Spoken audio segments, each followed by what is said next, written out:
let me tell a couple stories. How are we doing on time? Sort of okay? Okay?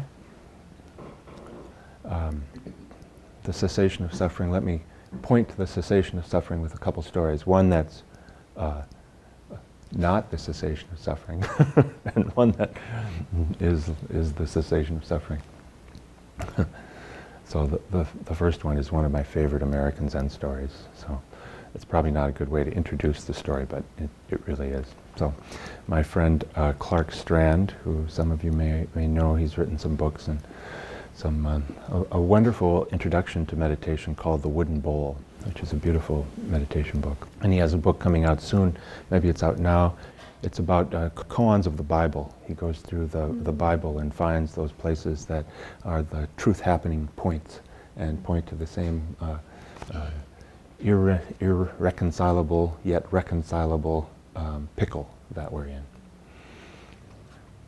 So Clark was studying. He studied for, I think, 10 years at Daibasatsu in northern upstate New York, which is out in the mountains, big forest around, and his teacher, Edo Shimano, was able to build very traditional Rinzai-style Zen buildings. Very beautiful buildings from what I've seen. I haven't been there myself. But after a while, Clark had got promoted to be the head student. I told Kobun this story yesterday. And so in Rinzai, and the head student sits at the very front, two lines, sitting for a retreat. They sit facing each other in two lines, not so much further than this distance. And then long lines, 120 people were at this retreat, he told me. And they're sitting all morning, from early in the morning, waking up 3, maybe 4 o'clock if they're being lazy. And then sitting all morning, have a little breakfast, but then lunchtime comes after this, maybe 8 hours almost of sitting already before noon. And they have the Rinzai, Japanese Rinzai Zen has very much like a samurai kind of spirit. Soto Zen, the school that I have trained in, is more like farmer Zen, and they're more like the samurai spirit. That's what people say. So the big clappers to end the meditation period. In Soto Zen we have like bells, and we ring them softly, so we're sitting all morning, and things are about, it's about like flow and beauty and ding, you're sitting all morning, and then for lunch, bang, bang, big like 2x4s almost. And so then everybody jumps up and off to the kitchen cafeteria. And so, slipping here. And so Clark leads this group of 120 people march into the cafetorium. That's what we call it at work. I'm sorry, the cafeteria. Oh dear. And they eat. From Clark's point of view, it's uneventful. Then after the sesshin, this meditation retreat, he's having tea and relaxing, and a young person comes up and bows deeply and says, "Man, I'm so impressed with your practice. Wow, and just walks away." Clark is like, "Well, they're finally starting to notice. 10 years of busting my butt, and now,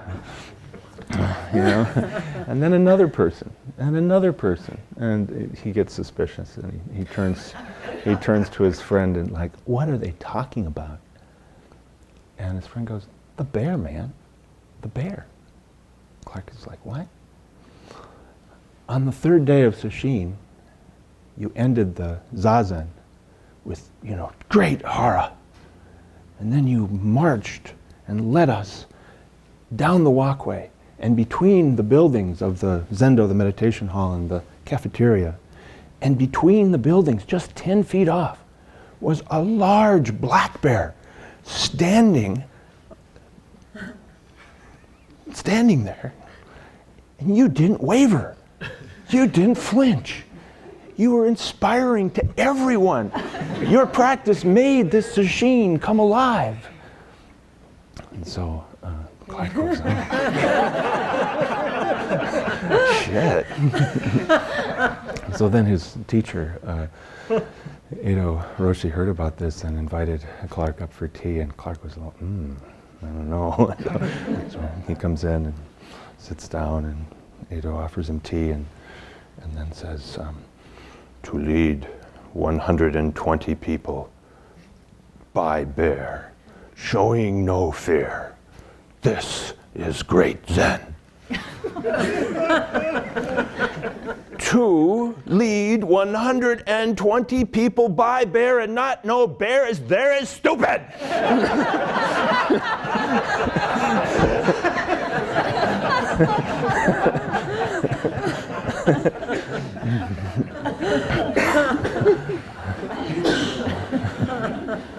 That's the not cessation. So then a story for the cessation of suffering. This is in my book, but let me just tell the story. I thought of it yesterday because it's about a monk named Jimyo. And Jimyo was an abbot of a monastery and had a student, and every day who was the temple coordinator, whatever he would call them, temple coordinator.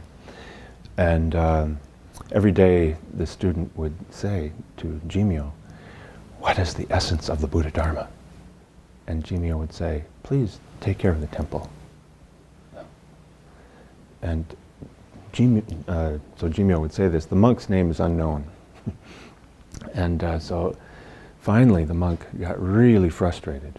And he knew that Jimyo every day would go and visit an old woman in the neighborhood and have tea, presumably.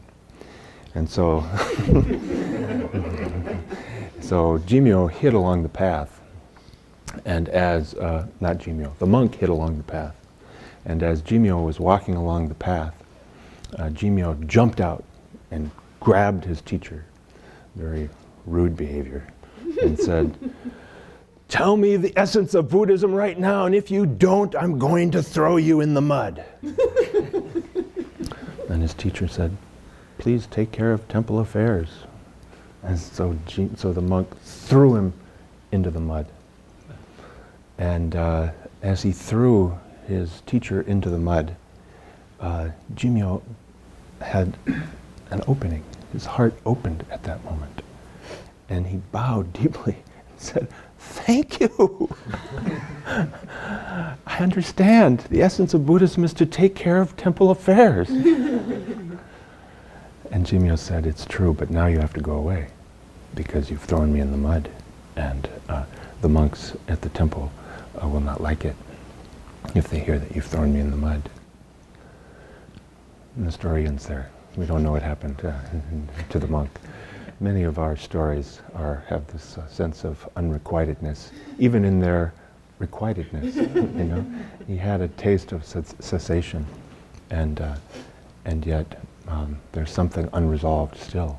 So the story goes on. I think that's the point of these stories, ending like that. It's not insight and enlightenment, and then the choirs start singing, and there's a rising up into the heavens on a pink lotus, like in the movie we saw yesterday.